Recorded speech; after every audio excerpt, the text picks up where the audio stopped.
V zgodbah in legendah, ki so nastajale v okolici Gorice, se odraža hibridna identiteta Goričanov.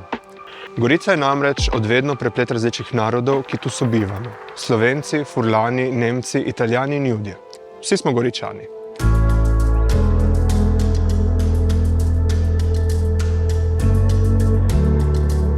In to se vidi tudi v zgodbah o Soči. Zanimive so recimo soške sojenice, ki se jih lahko tik pred zoro sreča ob reki, medtem ko so prale placento. Če je odnesel tok, je pomenilo, da je novorojenec umrl. Ko pa so rojnico dvigali in spuščali v vodo ter jo oblagali s kamnim peskom, si vedel, da otroku prerokujejo usodo, ki je lahko bila bogata, če med prerokovanjem po toku pripravlja kakšna veja ali listje. A najbolj nenavadna bitja v goriški okolici in v Brdih so bili cufulini, pol ptice, pol zajci. Ljudje so jih nenadoma začeli obtoževati, da prinašajo nesrečo, zato so jih začeli ubijati. A ko so na Koradi ubili zadnjega, se je razbesnela nevihta, ki je v 3 dneh uničila vse pridelke.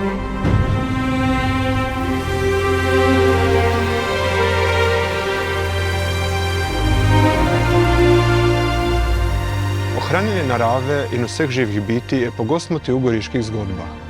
Podobno se je zgodilo tudi s kvaternikom, čudežnim pticam, ki je vedno, ko je nepričakovano priletel v naše kraje, prinesel hude čase. Ampak tisti, ki ga je skušal ubiti, je vedno umrl.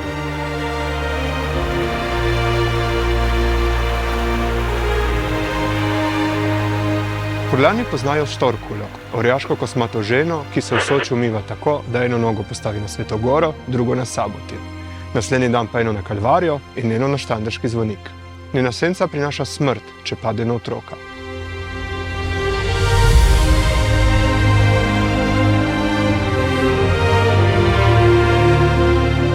Soča je namreč nevarna in to se odraža tudi v naših zgodbah.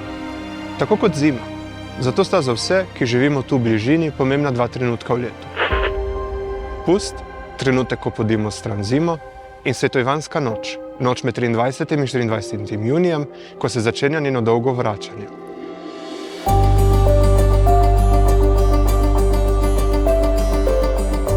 Takrat nam praprotna semena v žepih odpirajo magičen svet. Čutimo čarobna bitja, razumemo živali, ki nam tudi prorokujejo prihodnost. Ta je lahko grozna, če živali napovedo, da te bodo pojedle mravlje. Tisto noč morajo goreti kresovi v vseh vaseh, po hišah pa viseti svetoivanski venčki z rožami iz bližnjih polj.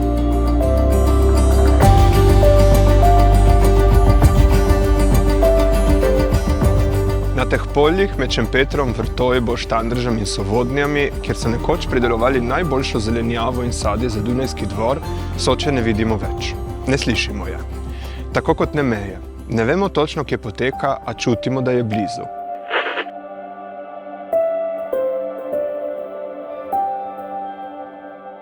Meja je dolgo časa vplivala na življenje ljudi, ki tukaj živimo. S prihodom meje pa so nastale tudi nove zgodbe, ki so z leti že postale legende. Krava z 2 nogama v Jugoslaviji in 2 v Italiji. Liduškina vila v Solkanu, razdeljeno mirnsko pokopališče.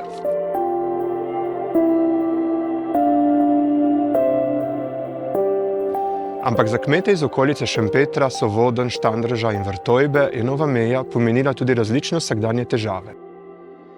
Marsikateri kmet je živel na eni strani meje, njive pa imel na drugi. Večkrat se je recimo zgodilo, da je živina za kak meter prekoračila državno mejo. In če je bila italijanska, so takoj posredovali jugoslovanski obmejni vojaki, graničarji, ki so živino odpeljali. Za vrnitev so bila potrebna večurna zasliševanja in zagotovila lastnikov, da se to ne bo več zgodilo. A ljudje, ne glede na to, kje postaviš mejo, prej ali slej najdejo pot okoli nje.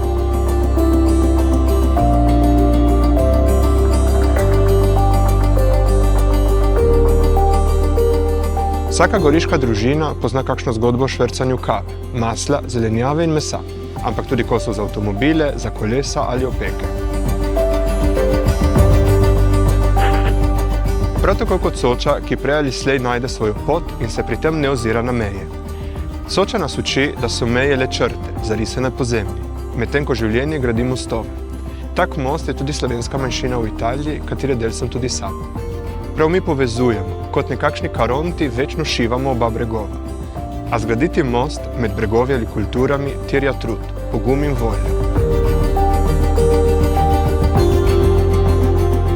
Biti kot Soča pomeni sprejeti ta izziv, vedeti, da mostovi ne nastajajo brez napora in da je sobivanje krhko ravnotežje, ki se lahko kadarkoli poruši.